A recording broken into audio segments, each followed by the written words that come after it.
இனியா ப்ரெக்னெண்ட்டாக இருக்கிறப்ப டைவர்ஸ்க்கு அப்ளை பண்ணது தப்புன்னு நீங்கள் விரும்புனீங்கன்னா இந்த சேனலுக்கு லைக் பண்ணுங்கள். வாங்க வீடியோக்குள்ளே போகலாம்.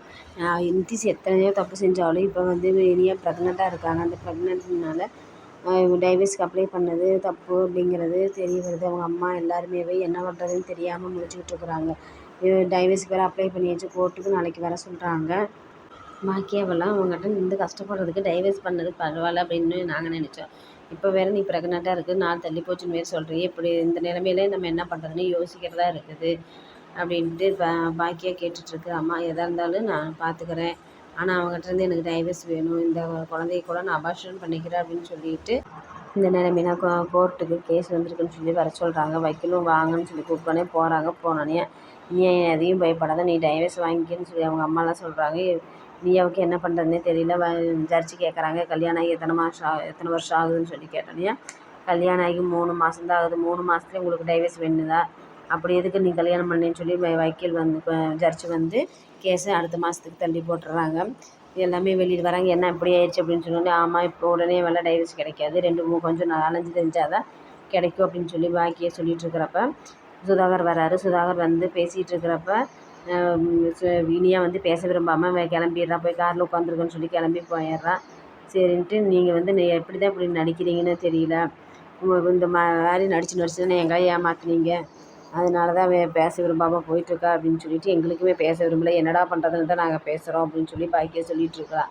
இங்கே நிதிஷ் இனியாவை காரில் ஏற விடாமல் குறுக்காட்டிட்டு, நீ என்ன பண்ணிகிட்ருக்குற, நீ என்னை டைவர்ஸ் பண்ணிவிட்டு நீ அந்த ஆகாஷனோட சேர்ந்து குடும்பம் நடத்துகிறான்னு பார்க்குறியா, அந்த அதுக்கு நான் விடவே மாட்டேன், எப்படி நீ அவன் ஒன்றும் இல்லாதவனை போய் கல்யாணம் பண்ணிக்கிறேன்ட்டு ஆசைப்பட்டுருக்கிற, இத்தனை வசதியோடு இருக்கிறவனை வெறுக்கிற நீ, அவனை எப்படி கல்யாணம் பண்ணிக்க ஆசைப்படுறேன்னு சொல்லிட்டு கேவலமாக இனியாவையும் ஆகாஷையும் தப்பாக வச்சு பேசுகிறான்.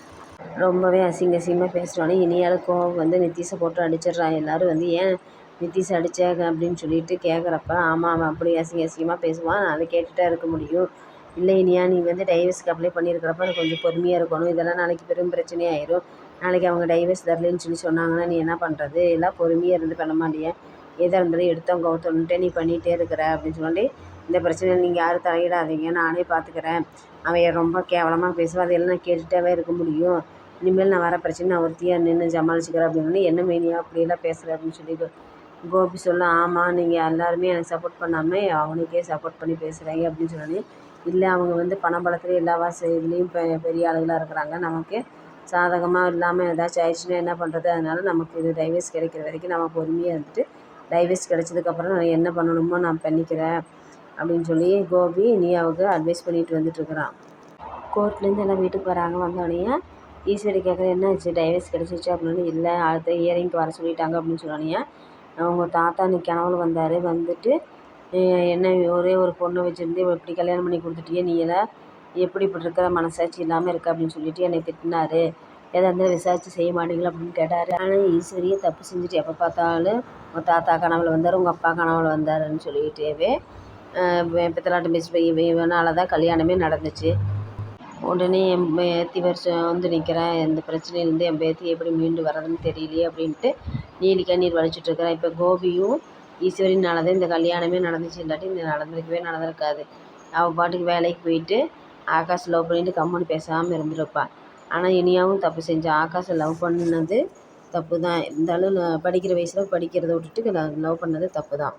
இனியா கர்ப்பமாக இருக்கிறது சுதாகர் வீட்டுக்கு தெரிஞ்சால் கண்டிப்பாக டைவர்ஸ் தரமாட்டாங்க, நிதிஷோட சேர்ந்து வாழணும், அவங்களுக்கு ஒரு குடும்பம் வாரிசு வருதுன்னு சொல்லி டைவர்ஸ் தரமாட்டாங்கன்னு நீங்கள் விரும்புனீங்கன்னா இந்த சேனலுக்கு லைக் பண்ணுங்கள், சப்ஸ்கிரைப் பண்ணுங்கள், பெல் பட்டனையும் கிளிக் பண்ணுங்கள்.